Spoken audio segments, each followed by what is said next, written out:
వదిలేయడమని నేను చెప్పట్లేదు, ప్రార్థనలు చేయాలి. మీరు ఈ రిపోర్ట్కి సాటిస్ఫై అవ్వకపోతే ప్రార్థన చేయండి. మనకి న్యాయాధిపతి ఉన్నారు కదండి, పరలోకంలో మనకి న్యాయాధిపతి ఉన్నారు.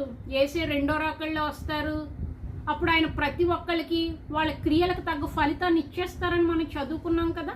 మరి ఇంక దేనికి నిరీక్షణ లేని అన్ని జనుల వల్లే మీరు ఎందుకు చింతిస్తున్నారు? మనకి చింతించాల్సిన అవసరం లేదు, మనకు నిరీక్షణ ఉంది. యేసే రెండో రాకల్లో వస్తాడు. ఒకవేళ నేరస్తులు తప్పించుకుంటే ఆయన వేసే శిక్ష ఇంకా భయంకరంగా ఉంటుంది. జీవం గల దేవుని చేతుల్లో పడుట బహుభయంకరము. ఇక్కడ పోలీసు వారి చేతుల్లో పడడం కన్నా జీవం గల దేవుని చేతుల్లో పడటం బహుభయంకరం. ఆయన నరకంలో పడేస్తాడు. నరకంలో అగ్ని ఆరదు, పురుగు చావదు. అర్థమవుతుంది కదండి. ఇంత నిరీక్షణ మనకి దేవుడు ఇచ్చాడు, ధైర్యపరిచాడు. మీరు దేనికి చింతించద్దు, ప్రార్థన చేయండి.